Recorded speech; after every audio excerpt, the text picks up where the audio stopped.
BSF ৮৮ ব্যাটালিয়নের পক্ষ থেকে civic action programme অনুষ্ঠিত হয় শুক্রবার দুপুরে। শুক্রবার মালদা জেলার বামনগোলা থানার ভারত বাংলাদেশ সীমান্তে অবস্থিত সোনঘাট হাই স্কুল ময়দানে সিভিক অ্যাকশন প্রোগ্রাম করা হয়।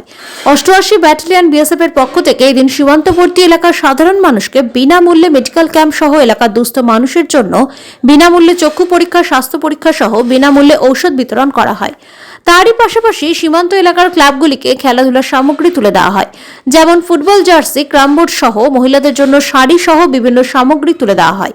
এলাকার বাসিন্দারা জানান, যেভাবে সীমান্তবর্তী এলাকায় জীবনের ঝুঁকি নিয়ে দিনরাত এক করে ঘরের পাহারা দিচ্ছেন, তার পাশাপাশি সাধারণ মানুষকে সহযোগিতা করছেন বিএসএফ, তার অঙ্গ হিসেবে দেখা গেল সিভিক অ্যাকশন প্রোগ্রাম অনুষ্ঠানের মধ্য দিয়ে মানুষকে সহযোগিতা করতে।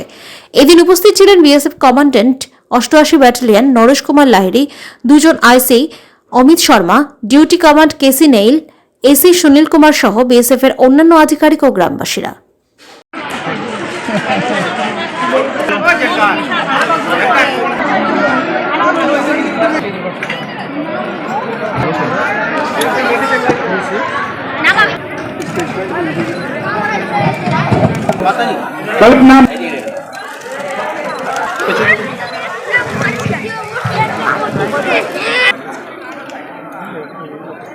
7 फरवरी 2025 सिविक एक्शन का प्रोग्राम था। इसमें हमने लगभग 2,40,000 का सामान जो बॉर्डर पॉपुलेशन है उसके लिए वितरित किया है। और इसमें हमने आई टेस्ट के लिए भी पिनाकी रॉय क्लब उसको आमंत्रित किया था कि जो बॉर्डर पॉपुलेशन है उनकी हेल्थ का ध्यान रख के आई टेस्ट करें। और ये जो मेन मोटो है हमारा सिविक एक्शन प्रोग्राम का, जो सामंजस्य है सिविल पॉपुलेशन, बॉर्डर पॉपुलेशन और बीएसएफ, उसके बीच में तालमेल बना रहे और बीएसएफ को सिविल पॉपुलेशन सपोर्ट करे और सिविल पॉपुलेशन जो बॉर्डर पॉपुलेशन है वो बीएसएफ को सपोर्ट करे। किसी भी तरीके की हिफाजत और सुरक्षा देने के लिए, हिफाजत करने के लिए बीएसएफ 24 घंटे तैयार रहती है। रात को भी अगर आधी रात में भी हमारे सिविलियन, हमारे बॉर्डर पॉपुलेशन के लोग हमारे पास आते हैं किसी तरीके की हेल्प मांगने के लिए, तो बीएसएफ उनको बिना टाइम बर्बाद किए उनको सपोर्ट देती है, किसी भी तरीके की सिक्योरिटी देती है। हेल्थ इश्यूज होते हैं तो उनको हॉस्पिटल पहुंचाती है। और अगर जहां पे हमारे किसान एड ऑफ द फेंस या जहां पे फेंसिंग नहीं है वहां पे आगे जाते हैं, उनको पूरा सिक्योरिटी प्रोवाइड करती है।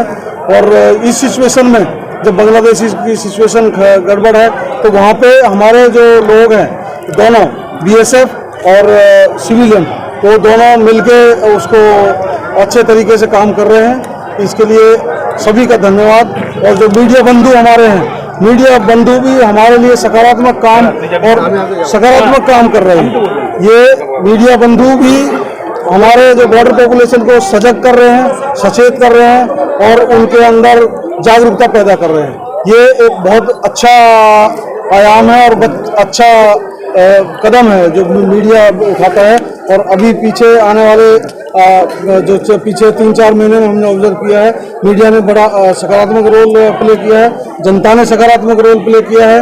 और बीएसएफ तो हमेशा 24/7 तैनात रहती है। जब दुनिया अपने रात को घरों में जाती है तो बीएसएफ अपने जगह से निकल के बाहर आती है और सिविल को सुरक्षा प्रदान करती है, बॉर्डर की गार्ड करती है और सीमा को सुरक्षा देती है। धन्यवाद।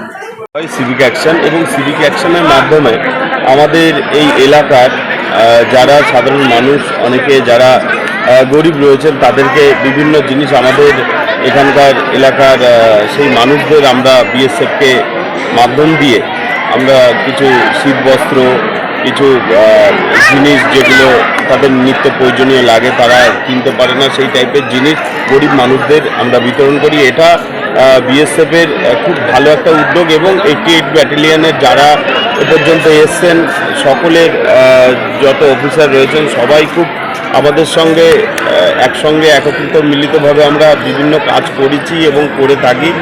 এছাড়া আমাদের এই এলাকায় যে একটা বর্তমান বাংলাদেশ পরিস্থিতি যে উত্তপ্ত, সেই জায়গায় দাঁড়িয়ে আমরা বিএসএফের সঙ্গে এবং আমরা গ্রামের ভিতরেও আমাদের প্রতিটা এরিয়ায় এই বর্ডার এলাকা সোনঘাট থেকে সুদূর বটতলী পর্যন্ত যতটা এরিয়া চাঁদপুর গ্রাম পঞ্চায়েত পড়ে, সেই এরিয়ায় আমাদের যত ক্লাব বা ছেলেরা রয়েছে সকলে খুব সুন্দরভাবে আমরা পাহারা দিই এবং বিএসএফের সঙ্গে থেকে আমরা সমস্ত যেসব 2 নম্বরই কাজ চলছে যেগুলো চলছে সেগুলোকে স্মাগলারদের আমরা রোকার একটা চেষ্টা আমাদের চলছে এবং আমরা ইতিমধ্যে কয়েকটা জায়গায় গরুগুলো ধরে আমরা বিএসএফকে দিয়েছি এবং আমাদের সঙ্গে একটা ভালো যোগাযোগ ব্যবস্থা বিএসএফের রয়েছে।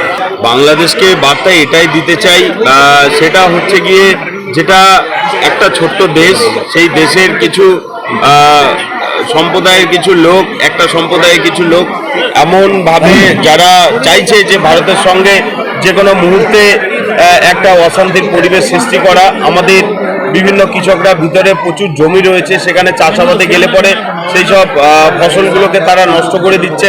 আমরা সেই জায়গায় দাঁড়িয়ে বলতে চাই এরকম পরিবেশ চলতে থাকলে বাংলাদেশে যে সীমানাটা রয়েছে এবং যে ম্যাপে যে জায়গাটা রয়েছে হয়তো সেটা খুব তাড়াতাড়ি আমরা এই এলাকার লোক যারা রয়েছে হয়তো বাংলাদেশের এক অংশ আমরাও দখল করে নেওয়ার একটা জোর আমরা রাখি এবং আমাদের সঙ্গে প্রচুর লোক রয়েছে। তাই আমি বাংলাদেশকে এই বার্তা দিতে চাই তারা যেন এই বাধ্যবাধকতা থেকে সরে দাঁড়ায়, না হয় এর পরিণাম অনেক ভয়ানক হতে পারে।